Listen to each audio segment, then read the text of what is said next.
Hi and welcome back to GTN's Coaches Corner. We've got a nice selection of questions to share with you today. First up, how to maintain some run fitness whilst concentrating on cycle racing. How quickly you can get back to training following a run injury. Why does using a pull buoy unbalance your swim stroke? How will donating blood affect my performance? And how to swim slower whilst maintaining form. Let's get on with answering your questions. Our first question today comes from Donald Pulowski, and he says, I have my last marathon running race of the year this weekend. Once recovered, I'll be switching focus to training to crit racing for the spring-summer. I would like to still do one run workout a week or every other week to keep some running fitness, so when I get back to tri training in late summer, I'm not starting from zero. Any thoughts on what that one run session should look like, or what I should be focusing on with these runs? Ooh, good question. I guess you're not really going to be holding very much fitness with one run every 2 weeks or even one run every week. You're going to have to accept the fact that your run fitness is going to, slide downwards for the whole summer. You will be starting again, and running will not feel so good towards the end of the summer when you do pick up your tri training again. That is just the reality of not running that much.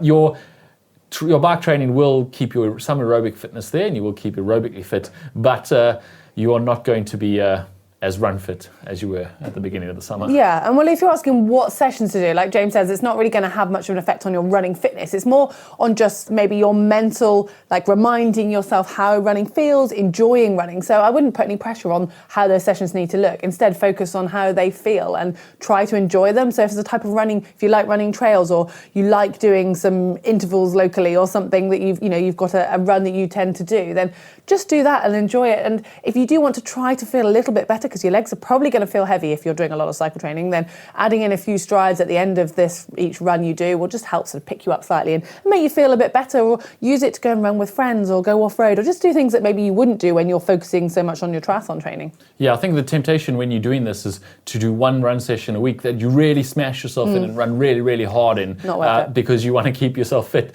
But that is not a good idea. That will probably lead to injury, and even if it doesn't lead to injury, it will lead to you not feeling very good either in the run or afterwards.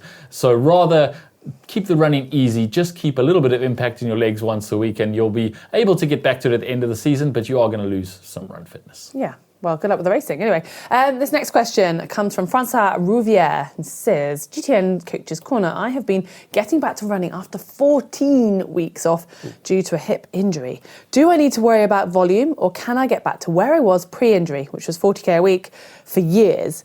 And can I get back to interval tempo and long runs as before, same distance and pace? Or how should I ramp back up? I've read that I should go all the way back to run walk, which for me is going back 9 years. I also, do I need to follow the 10% rule, or can I go back to my regular 40-week mileage? I've still been keeping up with swim and bike during the injury. Thank you. Well, Francois, I think I can feel your frustration and your desperate need to get back to training. And I would say you're somewhere in the middle, because no, you do not. The good news, you do not need to go back 9 years, 100%. The bad news, you cannot go back to where you were 14 weeks ago. I mean, it's quite simple, and you are going to be somewhere in the middle, and it does depend. We can give you suggestions here, but it's going to depend on your conditioning. Yes, you obviously still got some cardiovascular fitness, which you have to be careful of, because it might mean you want to progress your running that much quicker because you're still fit, but your body isn't going to be adapted to it. So hopefully that injury is entirely sorted, and that's not going to come back up again, but it doesn't mean that your body is going to react in other ways. So you've still got to respect the intensity and the duration. So if you're increasing one, then try to not increase the other too much, and vice versa. But you don't have to stick exactly to 10%. I know we talk about it a lot, but I think it's different when you're coming back into something after an injury and you've had so much running before. It's not like you're new to running. And this is where that horrible thing I'm going to tell you is you need to listen to your body quite a lot. Yep.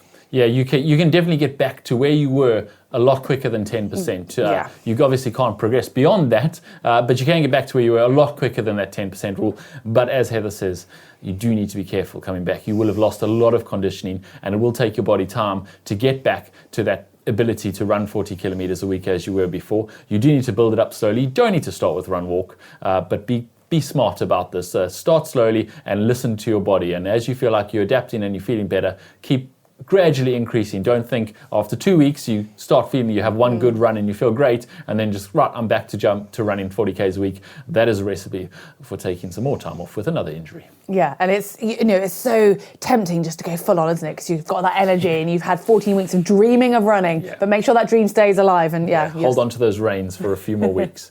Rebecca Harrison asks, GTN Coaches Corner, hey all, thank you for everything you do. I'm excited for my first race this summer at 70.3 Michigan. Your content has been invaluable. I have a question regarding pull buoys.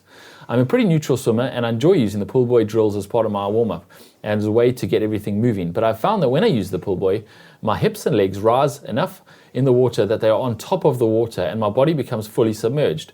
Should this be happening, and what can I do to fix it? Wow, that sounds like a great problem to have. I wish I had that problem. Do you have that problem, James? I do not have that problem. I was laughing when I read this before, and but I do feel you, Rebecca. I think girls have this problem maybe a bit more than guys just because we tend to sit a bit higher in the water. So first of all, you're lucky that you've got obviously a great body position without the pull buoy. So I would start by questioning, do you need the pull buoy to do the drills? You can just kick your legs really lightly, and the reason we suggest using pull buoy for drills is because most people struggle to keep their legs up and they're working really hard, and obviously a drill you're not moving so fast, so it's hard to keep that body position. So you could just take the pull buoy out altogether for your drills.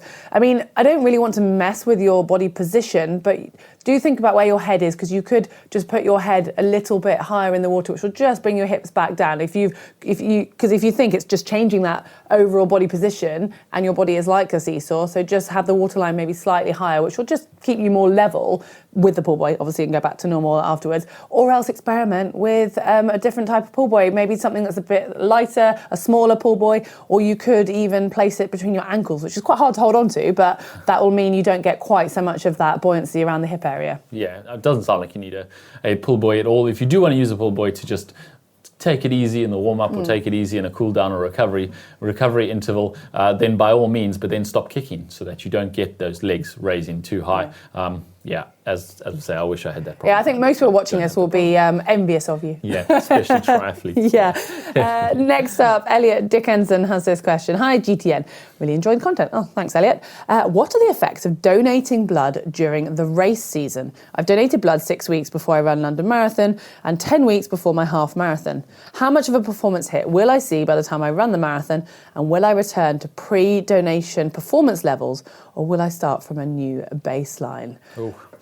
That is a difficult one. Yeah, interesting one. It is an interesting one. The reality is, red blood cells in your blood are the things that carry oxygen to your working muscles, and therefore, if you take out 1 pint of those, it's basically 1/8 of your blood or 1/7 of your blood. You are going to reduce your ability to carry that oxygen by 1/7 or 1/8, and that is going to affect your performance, definitely. Now, your initial recovery, immediately your body reacts to this fall in blood and blood volume by increasing the plasma volume and getting you back up to a functional level. But it can't replace all those red blood cells straight away. The life cycle of a red blood cell is about 28 days, and the reality is your body can't just suddenly ramp up production of those red blood cells to replace all the ones you've just donated immediately, and therefore you are going to have a reduced oxygen carrying capacity in your blood, which is going to reduce your performance somewhat.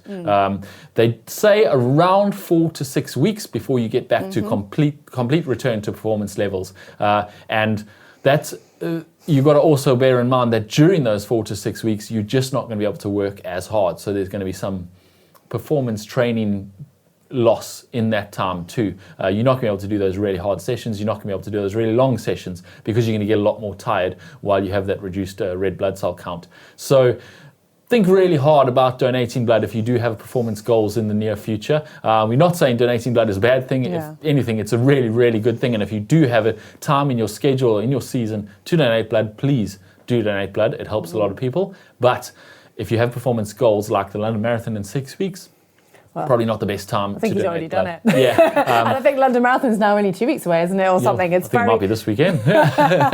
It's very close. Well, I mean, on the plus side, that's 6 weeks, so hopefully you'll be feeling good, even if you've missed out a bit on that training element. And we'd love to hear how you actually felt, because we were talking about it before we filmed here, and I gave blood last year in spring, and I was just sluggish for a while. I thought, well, it's like it's a good few weeks ago. Why am I still? And I actually did a bit of reading, so it is interesting, but it affects everyone differently. And also, the bigger frame you are, the more blood you have, so it's a less of a percentage. But if you're quite a small person and you're still giving a pint, it's kind of a bigger effect. So just bear it in mind and maybe look to do it in the off season in the future. In all my years as a professional, the only blood I donate was for anti-doping. I was going to say. Thankfully, they only take very small vials of it. Fairly regularly, but at least they're very small vials. Okay, our last question today, and it's Cameron Ramsey. He says, GTN Coach's Corner. I'm preparing for 70.3 Staffordshire in June, and I'm finding the swim hard to get my head around. Mainly, I struggle to swim slower than 140 per 100, but at that pace, I fatigue completely after 400 to 500 meters. Any tips for how to swim slower while maintaining form? Wow, that sounds like another swimming problem I wish we all had. We can't swim slower. No, it sounds like the issue here is that he's swimming 140 per 100, and if he goes any slower, he just feels like he can't swim at all. He's losing his ability to swim or his form, and then when he goes faster than that, he can only go at 400 or 500 meters, which is obviously nowhere near the race distance he needs to sustain it for. The solution is, of course, to get your stroke and probably your balance correct. What is probably happening here is that his balance is all out when he goes any slower, and then he can't breathe properly, and then he can't get his stroke he can't get good form. So the solution is to work on your stroke so that you can balance at all speeds. You should be able to comfortably balance when you're doing your stroke, even if you're going really, really slowly. And if you put a pull buoy in, that can help you to feel that balance and feel what it feels like to just go slowly and keep your balance when you're breathing. You don't have to be thrashing your arms and legs to keep that balance and keep your rotation going backwards and forwards. And you need to work on that. That takes a lot of time and a lot of energy to work on. But once swimming is one of those things where they say go slow to go fast. You need to be comfortable going slow and keeping your balance at a slow pace so that you can ramp it up and go fast for a longer time. And clearly you can go pretty fast at 140 per 100. You just can't keep it going. I'm good at going slowly at the moment, James, so what does that mean? I'm not good at going slowly or far at the moment. I'm just doing neither at the moment. So. I would also question whether you've actually done much practice in a wetsuit, and if this is relating to wetsuit, because you will hopefully find that, I find that the wetsuit, just because you're floating that much more, it's putting you in that right position, especially if you've got a wetsuit that is the right style for your swimming technique, that you should just be able to float. And then all you need to do is move your arms and you're still going forward slower without hopefully using too much energy. And think about your leg kick as well, because a leg kick is very oxygen deficient, or it uses a lot of oxygen if you're kicking hard, and that will then make you feel out of breath and feel exhausted. So have a think of how much you're kicking. When you put a wetsuit on, you won't need to kick as much, or like James says, if you're using a pull buoy. So have a look at that aspect as well, and concentrate on your breathing and just trying to relax everything. Lots of drills you can do to slow your stroke down as well. So basically, it is very much a technique-related answer, I think, that one. Practice going a bit slower so that you go for a bit longer. And that's all our questions for today. As we've said, if you have your own questions below any of our videos, including this one, use the hashtag GTN Coaches Corner, and we could be answering your questions next week. Keep them coming. There are no silly questions. We like answering all of them. So we'll see you next week with more answers to your questions.